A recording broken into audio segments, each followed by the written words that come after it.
cheirava a móveis, não a guerra. Os engenheiros alemães reuniram-se em volta dos destroços num hangar sombrio nos arredores de Hamburgo, os jalecos brancos já manchados de grafite e óleo. Um bombardeiro Mosquito capturado quase intacto, depois de ser forçado a pousar num campo de um fazendeiro, jazia desmontado sob holofotes. Seus painéis de madeira pálida pareciam absurdamente domésticos, como algo roubado de uma marcenaria, e não do céu. Tinham-lhes dito que aquele era o bombardeiro mais veloz dos britânicos, capaz de deixar para trás os Messerschmitts e os Focke-Wulfs em plena potência. A afirmação soava impossível para os engenheiros da Luftwaffe, e isso pertenceria ao passado de feiras de aviões e museus, não à era dos jatos e do combustível de alta octanagem.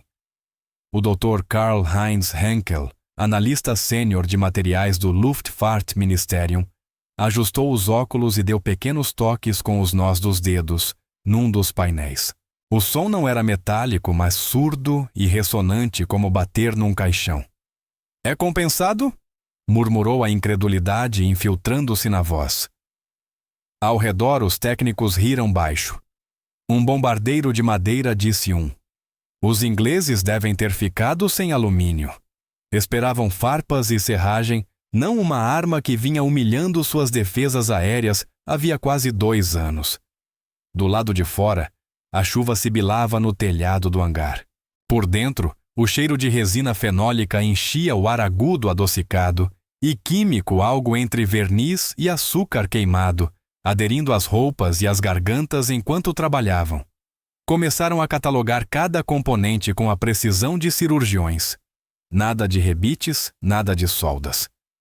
Cada painel fora colado, não aparafusado. As emendas eram contínuas, tão lisas, que refletiam a luz como mármore polido. Quando Henkel tentou separar 2 camadas com um formão, a lâmina quebrou. Ele franziu o senho. "Isto não é cola de carpinteiro", disse. "Seja lá o que usaram, é mais forte do que a própria madeira." Seu assistente sugeriu que poderia ser algum tipo de resina, talvez baquelita. Henkel sacudiu a cabeça. A baquelita era quebradiça. Aquilo era elástico resistente ao calor quase vivo. Ele colocou um fragmento sob a lupa e viu fibras fundidas como o veio de um tecido vivo. O que mais os desconcertava era o artesanato. Cada curva da fuselagem fora moldada com a precisão de um escultor. Os britânicos haviam construído um avião, como se constrói um violino, camada por camada, tom por tom. Cada contorno tinha um propósito: reduzir o arrasto, canalizar o ar, esconder a força sob a elegância. À medida que os alemães mediam, registravam e fotografavam, algo estranho aconteceu. As risadas cessaram. Quanto mais tocavam o Mosquito, menos zombavam dele. Começaram a perceber inteligência por trás de cada junta, como se o artesão que o construíra tivesse previsto a incredulidade deles. À meia-noite o chão estava coberto de serragem, esboços e copos de café. Henkel recostou-se esfregando as têmporas, cercado por fragmentos que se recusavam a fazer sentido. Os números na prancheta não mentiam. Aquele avião de brinquedo atingira velocidades que seus melhores bombardeiros de metal não conseguiam igualar. De algum modo, a madeira derrotara o aço. Ele olhou para a pálida curva da raiz de uma asa sob a luz e sussurrou para si. Como a ironia acenava para ele. A Alemanha, terra da engenharia de precisão, estava sendo superada por um bombardeiro colado em fábricas de móveis. Do lado de fora, o zumbido distante de bombardeiros noturnos ecoava sobre a cidade, o som longínquo de um império se erodindo. Naquele hangar, entre o cheiro de cola e madeira úmida, algo mudou. A pergunta já não era se o Mosquito funcionava, mas por quê e que segredo se escondia na cola que o tornava imparável. Em 1938, quando o mundo se preparava para outra guerra mecanizada de aço, um homem se apresentou diante do Ministério do Ar britânico com uma proposta que soava quase insultuosa. Geoffrey de Havilland, autocomposto e teimosamente tranquilo, desenrolou plantas de um bombardeiro que desafiava toda a doutrina da aviação moderna, Não tinha metralhadoras defensivas nem blindagem. E o mais absurdo de tudo, seria feito quase inteiramente de madeira. A sala de autoridades ouviu educadamente esperando a piada. Como ela não veio, rejeitaram a ideia de imediato. O metal era o futuro, disseram. A madeira pertencia ao passado. Mas de Havilland não vacilou. Ele compreendia algo que burocratas não medem em planilhas.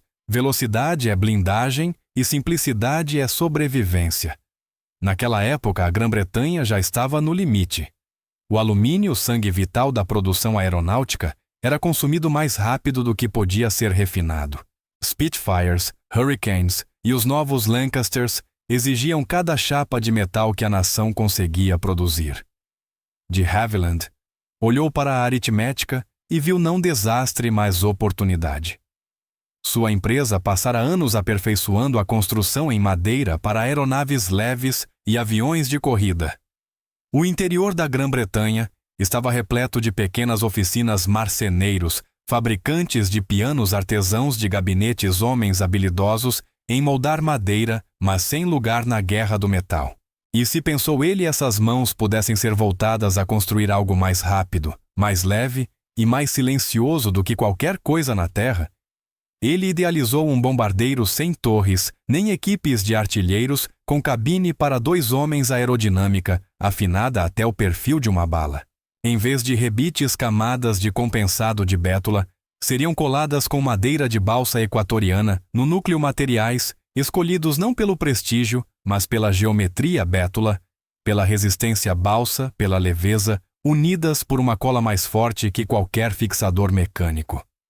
A técnica conhecida como construção monocoque laminada já era usada em móveis muito antes de chegar à aviação. Mas na mente de de Havilland, ela tornou-se uma equação de sobrevivência. Cada onça poupada em blindagem podia ser convertida em velocidade. Se o avião pudesse ultrapassar os caças inimigos, não precisaria lutar com eles. Quando a guerra começou em 1939, sua ideia parecia evaporar sob o peso da realidade. O Ministério do Ar encomendava bombardeiros com torres de metralhadoras e blindagem espessa, fortalezas voadoras de metal, prontas para trocar tiros. Mas a guerra tem um jeito de humilhar as certezas. Em 1940, após a queda da França e os dias desesperados do Blitz, a Grã-Bretanha enfrentava carências tão graves que até as ideias impossíveis voltaram a ser consideradas. De Havilland retornou com um projeto de protótipo, insistindo que seu bombardeiro de madeira poderia ser construído em fábricas de móveis, sem roubar uma única chapa de alumínio da produção dos Spitfires. Aprovou-se um protótipo a contragosto. No outono de 1940, sob os céus cinzentos de Hatfield, o primeiro mosquito tomou forma. Fabricantes de pianos de Londres lixaram as asas, luthiers moldaram o nariz curvado. O adesivo que unia cada junção vinha de laboratórios de móveis, resina fenol-formaldeído, uma cola sintética que endurecia em algo parecido com âmbar. Aplicada entre camadas de madeira e prensada sob calor, ela se fundia num único material, nem madeira nem plástico, mas algo intermediário, leve, resiliente e extraordinariamente forte. Era literalmente o fruto do artesanato e da química. Em 25 de novembro de 1940, o protótipo pintado de amarelo de treinamento rolou pela pista de Hatfield. Geoffrey de Havilland Jr., filho do projetista, subiu à cabine. Os motores rugiram gêmeos Merlins, vibrando como animais contidos. Quando a aeronave decolou, o público esperava a dificuldade. Em vez disso, ela saltou para o ar como se não tivesse peso. Em segundos subia mais rápido do que qualquer bombardeiro já visto. Em altitude, sua velocidade ultrapassava 390 milhas por hora, mais rápida que o Spitfire MKI, mais veloz que qualquer caça então em serviço. Os observadores do Ministério do Ar, silenciosos, momentos antes agora murmuravam em descrença: um avião de madeira havia superado as melhores máquinas de metal e mito. Naquela noite, de Havilland caminhou sozinho por sua oficina, passando por estruturas inacabadas que brilhavam sob as lâmpadas. Pousou a mão sobre um dos painéis laminados e sentiu o calor da cola curando liso vivo cheio de promessa. O mundo nunca mais veria a guerra da mesma maneira. Um bombardeiro feito de madeira de móveis acabara de provar que a imaginação podia vencer o medo. Quando o mosquito entrou em combate, não levava armas defensivas, nem artilheiros, nem ilusões. Sua sobrevivência dependia inteiramente da matemática. As primeiras esquadrilhas operacionais que o receberam em 1941 olharam para ele em silêncio incrédulas. Pilotos acostumados a voar nos pesados Blenheims e Wellingtons agora deveriam pilotar um bombardeiro que parecia mais um avião de corrida, esguio, elegante e desprotegido. A tripulação era composta apenas por 2 homens, um piloto e um navegador, sentados lado a lado numa cabine quase pequena demais para ambos. Não havia artilheiro traseiro para cobrir suas costas, nem placas de blindagem entre eles e as explosões da flak além das nuvens. O manual de voo era brutalmente simples. Se for interceptado, não lute, fuja. Mantenha o acelerador totalmente aberto e confie nos motores Merlin. O Ministério do Ar, anticético, agora estava obcecado pela velocidade do mosquito. Testes oficiais em Boscombe Down registraram a aeronave a quase 400 milhas por hora, mais rápida que qualquer caça operacional da Luftwaffe. Mas números em um gráfico e sobrevivência no espaço aéreo inimigo não eram a mesma coisa. O mosquito teria de provar que apenas a velocidade podia substituir a blindagem. Seu batismo veio em 20 de setembro de 1941, quando uma formação de mosquitos do Esquadrão número 105 decolou de Swanton Morley para o primeiro bombardeio diurno sobre Oslo. O objetivo era preciso atingir o quartel-general da Gestapo e escapar antes que os caças inimigos reagissem.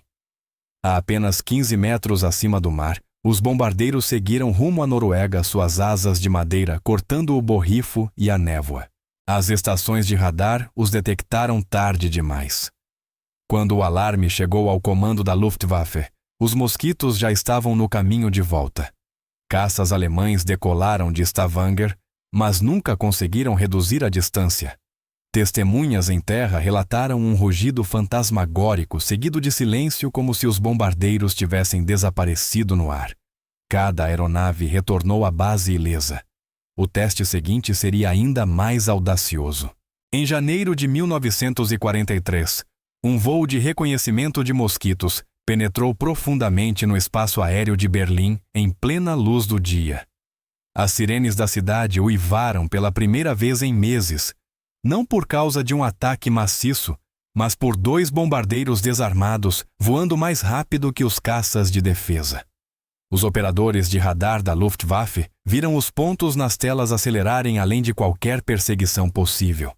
Quando os mosquitos lançaram suas bombas de 500 libras sobre a capital, Hermann Göring estava em uma conferência. Furioso, gritou que o ataque era um insulto pessoal e ordenou que interceptadores perseguissem os intrusos a qualquer custo. Nenhum teve sucesso. No início de 1943, as tripulações do Mosquito começaram a entender o ritmo da máquina. A 2.500 pés, ele dançava sobre as explosões da flak, como uma folha em meio a uma tempestade. A madeira laminada absorvia vibrações que teriam rachado fuselagens metálicas.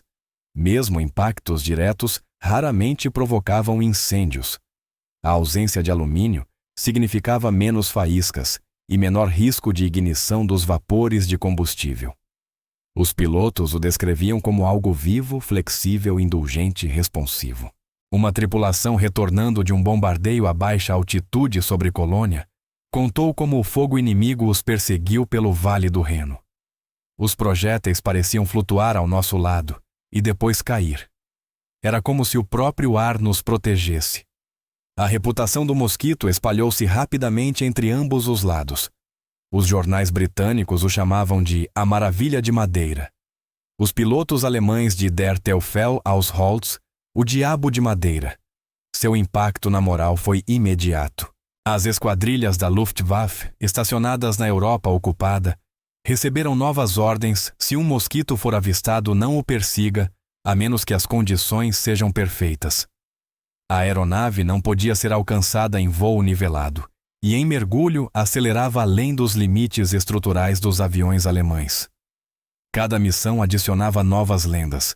Em fevereiro de 1943, mosquitos dos esquadrões. No 105 e no 1939, executaram um dos ataques de precisão mais ousados da guerra, um bombardeio diurno sobre Berlim, programado para coincidir com um discurso do próprio Göring. Enquanto suas palavras ecoavam pelo Reichstag, as janelas estremeceram com o impacto das explosões. O sincronismo foi tão perfeito que os sensores de propaganda não conseguiram esconder a humilhação. O impensável havia acontecido. Bombardeiros de madeira haviam atingido o coração do Terceiro Reich e escapado sem perdas. O sucesso mudou tudo. A Força Aérea Real começou a redesenhar suas operações em torno da combinação única de velocidade e discrição do mosquito. Ele tornou-se a aeronave preferida para reconhecimento fotográfico, marcação de alvos e bombardeios cirúrgicos. Cada missão provava uma verdade simples: quanto menos você carregava, mais rápido voava, e quanto mais rápido voava, mais tempo vivia. Os homens que o pilotavam começaram a acreditar em sua lenda. Chamavam-no de o avião que esqueceu como morrer. Mas do outro lado do canal, dentro dos laboratórios e oficinas frias da Luftwaffe, a descrença transformou-se em obsessão. O alto comando alemão queria descobrir como um avião de compensado podia humilhar suas melhores máquinas. Para eles não era apenas um fracasso militar, era um insulto científico. Em algum lugar dentro daquelas suaves placas de madeira, havia um segredo que o Reich precisava desvendar. Na primavera de 1943, um mosquito britânico em missão de reconhecimento sobre o norte da Alemanha foi atingido por uma tempestade de flak. O piloto conseguiu planar por quilômetros antes de realizar um pouso forçado em um pântano próximo a Hamburgo. Milagrosamente, a aeronave não pegou fogo. Quando as tropas alemãs chegaram aos destroços, esperavam encontrar metal retorcido e fragmentos derretidos. Em vez disso, encontraram algo que se parecia estranhamente com um barco quebrado, painéis de madeira lisa, leves o bastante para um homem levantar ainda com o leve cheiro de resina e fumaça. Para o setor técnico da Luftwaffe, era a descoberta do ano. A ordem foi imediata a recuperar tudo. Mesmo o menor fragmento deveria ser enviado para um hangar secreto de análise fora de Hechlin, o principal campo de testes da Luftwaffe. Sob potentes refletores, o mosquito jazia sobre cavaletes de madeira como um paciente numa mesa de operação. Engenheiros o rodeavam com pranchetas e bisturis, o hálito formando nuvens no ar frio. Eram homens acostumados a aço-rebites maçaricos e calibres de precisão, não a blocos de lixa e cola. Os primeiros cortes foram hesitantes, quase cirúrgicos. Cada camada removida revelava mais perguntas do que respostas. A pele externa era de lâmina de bétula com apenas alguns milímetros de espessura, mas surpreendentemente uniforme. Sob ela, um favo de balsa leve como o ar, e ainda assim incrivelmente rígido. Depois outra camada de bétula, tudo fundido como se tivesse crescido de uma única árvore. O Dr. Karl-Heinz Henkel liderava a análise. Especialista em fadiga de materiais, passara anos estudando falhas em estruturas metálicas. Agora permanecia em silêncio diante das juntas sem emendas. Eles transformaram carpintaria em engenharia, murmurou. Sua equipe mediu densidades, resistência à tração e cisalhamento. Cada teste desafiava as expectativas. O compósito laminado suportava quase o dobro da carga do alumínio com metade do peso. Resistia à umidade, ao calor e à vibração. Quando um técnico tentou separar dois painéis com uma prensa hidráulica, a madeira rachou, mas a cola permaneceu intacta. Os alemães usavam cola caseína, um adesivo à base de leite, em seus planadores e treinadores de madeira. Era barato e fácil de produzir, mas se degradava com calor e umidade. A cola britânica, porém, comportava-se de outro modo, parecia imune a tudo. Henkel ordenou uma análise química. O laboratório relatou um composto desconhecido na aviação alemã, uma resina sintética baseada em fenol e formaldeído catalisada sob pressão. Quando aquecido, ele não amolecia, endurecia ainda mais, transformando-se em um polímero termofixo que unia as fibras da madeira em nível molecular. Era, em essência, uma armadura sintética escondida dentro da madeira. Henkel não conseguia esconder sua frustração. A indústria química alemã, outrora orgulho do mundo, havia produzido maravilhas como combustível e borrachas sintéticos, mas nunca desenvolvera aquele tipo de adesivo. A razão era dolorosamente simples recursos. As resinas fenólicas exigiam fenol e metanol, derivados do carvão, e ambos estavam sendo consumidos na produção de explosivos. Mesmo que a Luftwaffe soubesse a fórmula, não teria como produzi-la em quantidade. A descoberta despertou uma mistura de admiração e desespero. O mosquito não era apenas rápido, era um exemplo de genialidade prática. Cada componente contava uma história de adaptação. Os britânicos haviam transformado suas carências em inovação. A fuselagem era moldada em duas metades, espelhadas sobre formas de concreto nas fábricas de móveis. Quando coladas, formavam uma carcaça hermética que não exigia reforços internos. O resultado era mais liso, leve e forte do que qualquer construção rebitada. Um dos assistentes de Henkel, um jovem engenheiro chamado Vogel, observou a seção transversal de uma asa sob ampliação e murmurou: "Parece viva." As linhas de cola formavam padrões como as veias de uma folha e ele tinha razão. A estrutura flexionava sob tensão, em vez de se partir, absorvia o impacto, dissipava a energia e voltava à forma. Em um mundo obcecado pela rigidez, o mosquito fora construído para dobrar. Quando Henkel apresentou suas conclusões ao comando da Luftwaffe, a sala ficou em silêncio. Ele colocou duas amostras sobre a mesa, uma de alumínio e outra de bétula laminada colada com a resina britânica. A de madeira curvou-se e voltou à posição original. A de alumínio permaneceu deformada. "Senhores", disse ele, "temos construído o tipo errado de força. Mas o orgulho morre devagar." Alguns oficiais recusaram-se a acreditar que cola pudesse vencer uma guerra.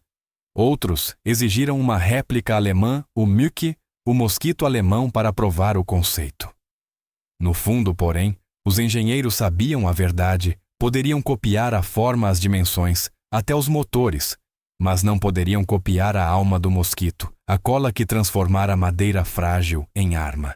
Enquanto embalavam as amostras para Berlim, o cheiro da resina britânica ainda pairava no hangar doce, ácido e inquebrantável.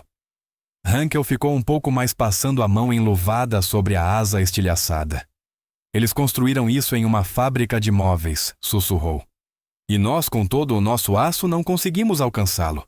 A ordem veio de cima. Se os britânicos podiam construir um bombardeiro de madeira mais rápido que qualquer caça alemão, então a Alemanha construiria um ainda mais rápido, mais forte e mais letal." O projeto recebeu um nome feito para zombar do rival Mücke, o mosquitozinho, um inseto destinado a picar o mosquito britânico.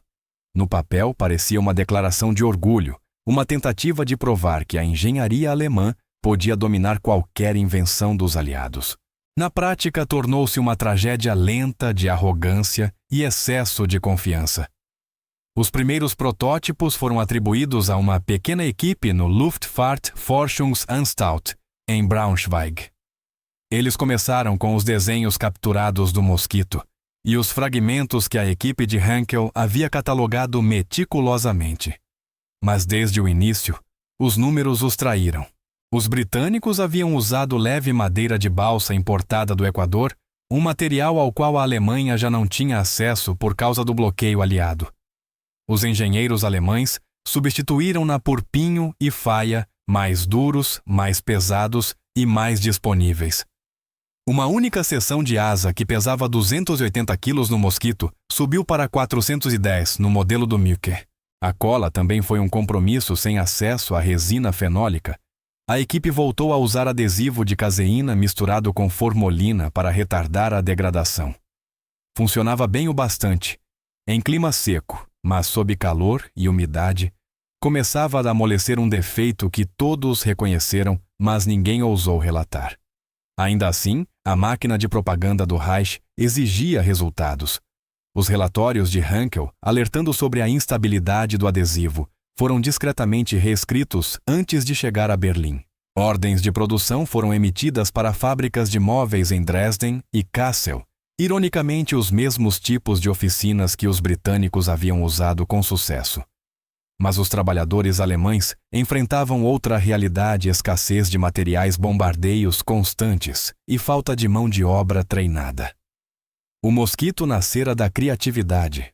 O Mücke nascera do desespero.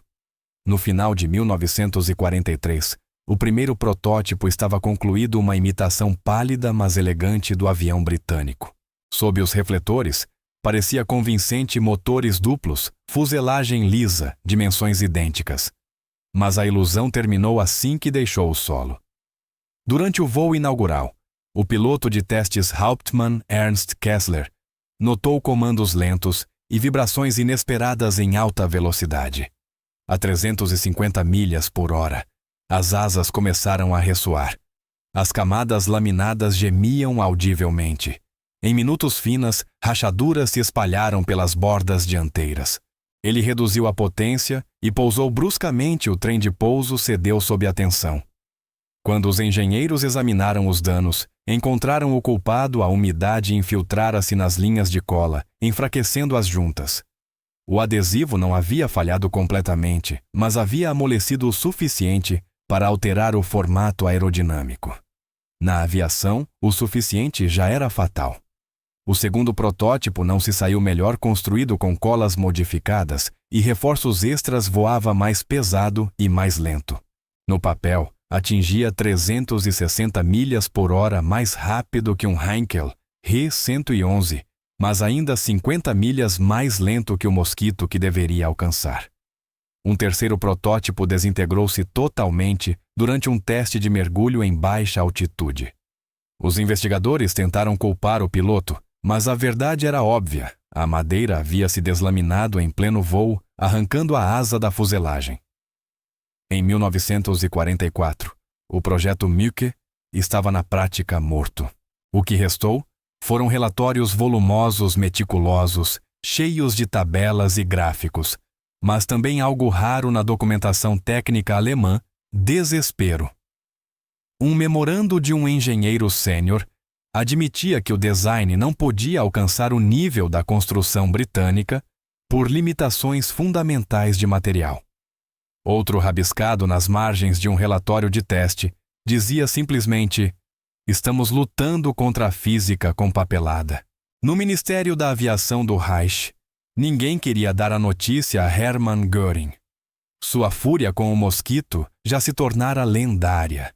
Ele havia prometido a Hitler que a Luftwaffe reconquistaria os céus e, no entanto, bombardeiros de madeira ainda sobrevoavam Berlim impunes, zombando deles a cada incursão diurna. Quando finalmente soube que o Mücke havia sido cancelado, lançou um cinzeiro de vidro contra a parede e gritou: fomos derrotados por carpinteiros. Para os engenheiros, a humilhação foi mais profunda que qualquer reprimenda. A identidade da Alemanha baseava-se na metalurgia de precisão e no controle e qualidades que os britânicos de algum modo haviam virado do avesso. O mosquito não era perfeito, era ousado. Quebrava regras que a engenharia alemã considerava sagradas: nunca confiar em materiais orgânicos, nunca depender do trabalho manual, nunca tolerar variabilidade. E ainda assim funcionava. Sua carcaça de madeira flexionava onde o metal racharia, absorvia vibrações onde os rebites falhavam. Hankel, que havia testemunhado todo o fiasco, escreveu em seu diário pessoal naquele outono: estamos presos à nossa própria lógica. Temos máquinas sem imaginação, e eles têm imaginação sem máquinas. Ele nunca enviou essa frase aos superiores, teria soado como traição. Mas entre seus colegas, a ideia se espalhou em silêncio: o reconhecimento de que os britânicos venceram não por indústria superior, mas pela coragem de desafiar seus próprios manuais. Quando o inverno se instalou sobre as ruínas das cidades alemãs, Os mosquitos sobreviventes continuaram a aparecer acima das nuvens esguios silenciosos. Sua madeira polida refletia o luar como fantasmas. Lá embaixo, os homens que haviam tentado imitá-los permaneciam em oficinas repletas de asas empenadas, fuselagens rachadas e o amargo cheiro de cola falhada. O Mücke provou a lição que todo engenheiro teme copiar é fácil. Compreender é impossível. Em 1944, o mosquito já não era apenas uma aeronave, era uma presença. Movia-se pelos céus noturnos da Europa, como um rumor impossível de prever, impossível de deter. Os operadores de radar da Luftwaffe temiam o pequeno ponto luminoso que surgia e desaparecia rápido demais para ser rastreado. Pilotos interceptadores o chamavam de Dunkeljäger, o caçador sombra. Até as tropas em solo, ao ouvirem seu zumbido baixo ao amanhecer, aprendiam a olhar para cima com medo. Sabiam que se um mosquito podia alcançá-los, ninguém estava seguro. As estatísticas contavam uma história quase inacreditável. A taxa média de perdas dos bombardeiros pesados como o Lancaster girava entre 5% e 7% por missão. Para o mosquito era inferior a 1%, um avião perdido a cada 200 saídas. Isso significava que uma tripulação de mosquito, ao contrário de seus camaradas em aeronaves mais lentas e blindadas, podia sobreviver a dezenas de missões. Os pilotos brincavam com humor sombrio que voar num mosquito era mais seguro do que atravessar Piccadilly à noite. Mas por trás da piada havia algo extraordinário. Uma aeronave desarmada havia se tornado a máquina mais resistente de toda a Força Aérea Real. Dentro da Alemanha, a descrença transformou-se em humilhação. Cada relatório de inteligência que chegava à mesa de Göring era mais uma ferida em seu orgulho. Ele prometera a Hitler supremacia aérea absoluta e agora, bombardeiros britânicos visitavam Berlim diariamente. O mais irritante de todos era o mosquito que parecia escolher seus ataques para causar o máximo de insulto. Em janeiro de 1943, ele bombardeou Berlim justamente quando Göring começava um discurso de rádio. Em janeiro de 1944, repetiu a façanha durante outra reunião de alto nível. Ambas as vezes escapou ileso. Göring teria dito: "Fico verde de inveja ao ver esses aviões de madeira voando sobre Berlim. Os britânicos podem se dar ao luxo de perder pilotos, mas não os perdem porque voam tão rápido que nossos caças não conseguem alcançá-los." A verdade era mais dolorosa. A Luftwaffe envelhecera enquanto o mosquito permanecia jovem. Os melhores pilotos da Alemanha morriam mais rápido do que podiam ser substituídos, e a nova geração carecia de treinamento para enfrentar um inimigo que se recusava a jogar segundo as regras. Bombardeiros convencionais podiam ser interceptados, previstos, guiados para zonas de abate. O mosquito não, ele simplesmente reescreveu as regras do céu. O mosquito ignorava todos os roteiros. Voava sozinho ou em pares rente às copas das árvores, desaparecendo logo em seguida nas nuvens. Quando o radar o captava já era tarde, ele já tinha ido embora. Em Hechlin e Peenemünde, engenheiros tentaram desenvolver interceptadores mais rápidos, novas variantes do Focke-Wulf 190, do Messerschmitt 410 de alta altitude e até o jato Me 262. No papel, os jatos podiam ultrapassar o mosquito. Na prática, nunca estavam no lugar certo na hora certa. Os motores a jato da época exigiam pistas longas, combustível puro e manuseio delicado. O mosquito precisava apenas de um campo gramado e 2 Merlins. Para os civis alemães, o mosquito tornou-se uma arma psicológica mais poderosa que qualquer bomba. Seus ataques eram precisos. Estações ferroviárias, escritórios da Gestapo, centros de comunicação. Mas seu peso simbólico superava de longe o dano físico. Em Berlim, sussurrava-se que os britânicos haviam construído um avião invisível ao radar. Em Copenhague e Oslo, ocupadas, a resistência celebrava cada aparição, como prova de que os aliados podiam atacar em qualquer lugar a qualquer hora. O rugido do mosquito tornou-se o som da inevitabilidade. A RAF entendeu esse poder e o usou com crueldade estratégica. Quando os bombardeiros pesados atacavam as cidades alemãs à noite, os mosquitos voavam à frente para lançar incendiárias e sinalizadores marcando os alvos com precisão cirúrgica. Quando os bombardeiros retornavam à base, os mosquitos voltavam horas depois para atingir equipes de resgate e postos de comando. Pareciam incansáveis, onipresentes, intocáveis. Mesmo sozinha, uma única aeronave podia forçar a Luftwaffe a lançar esquadrilhas inteiras de interceptadores, queimando combustível precioso e exaurindo pilotos em vão. O alto comando alemão reagiu com desespero disfarçado de estratégia. Novas redes de radar foram construídas para rastrear alvos velozes, e os oficiais de propaganda alegavam que o mosquito era superestimado, que sua velocidade sacrificava a carga útil. Mas os números não podiam ser ocultados. Só em 1944 os bombardeiros Mosquito lançaram mais de 1.900 toneladas de explosivos, com menos de 200 aeronaves perdidas.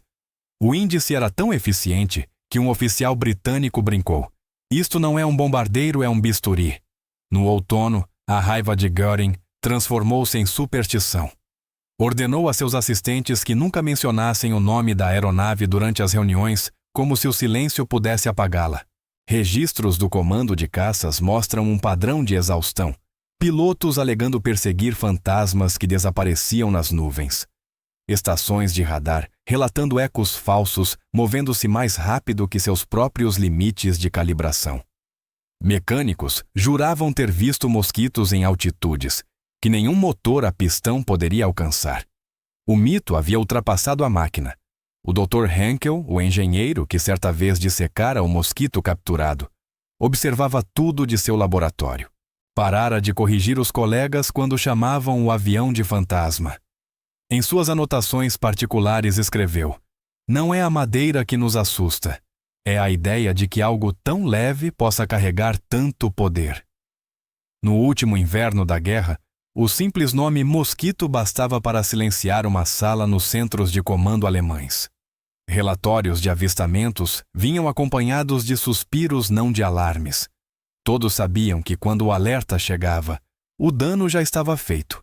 A Luftwaffe ainda voava, mas sua moral estava vazia. Para eles, o mosquito não era uma aeronave, era a própria inevitabilidade, a precisão e a humilhação moldadas em asas. Quando a guerra terminou em 1945, o mosquito já havia se tornado uma lenda. Realizara mais de 80.000 missões de combate, reconhecimento, bombardeio, navegação e caça noturna com perdas tão pequenas que até os estatísticos duvidavam dos números. Nos hangares da Europa do pós-guerra, sua fuselagem de madeira elegante parecia um artefato de outro mundo, algo refinado demais para ter nascido do caos que o criou. A Alemanha jazia em ruínas, cidades queimadas pelos bombardeiros pesados que o mosquito guiara com precisão assustadora. E na mente dos engenheiros sobreviventes não era o Lancaster nem o B-17 que inspirava reverência, mas o fantasma de madeira que havia humilhado sua ciência. Ao fim da guerra, equipes de inspeção aliadas convidaram engenheiros alemães capturados a visitar a fábrica de de Havilland, em Hatfield. Entre eles estava o Dr. Karl-Heinz Henkel, o mesmo que um dia dissecara um mosquito abatido e declarara sua cola um milagre. Agora ele estava de pé no salão de montagem, observando artesãos de macacão polirem as metades curvas da fuselagem antes de uni-las.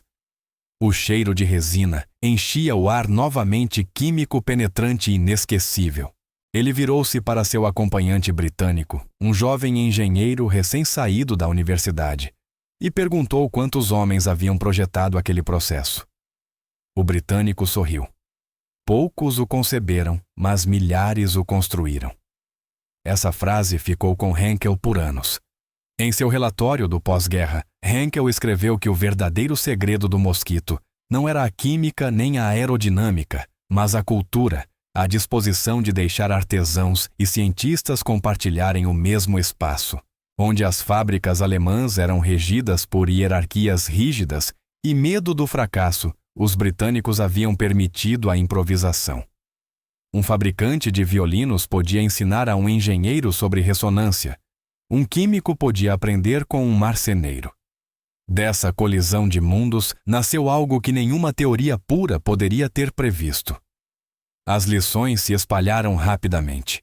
No final da década de 1940, engenheiros de ambos os lados do Atlântico começaram a experimentar novos materiais laminados, fibra de vidro, compósitos de resina e, mais tarde, fibra de carbono, todos descendentes diretos da pele de madeira do mosquito.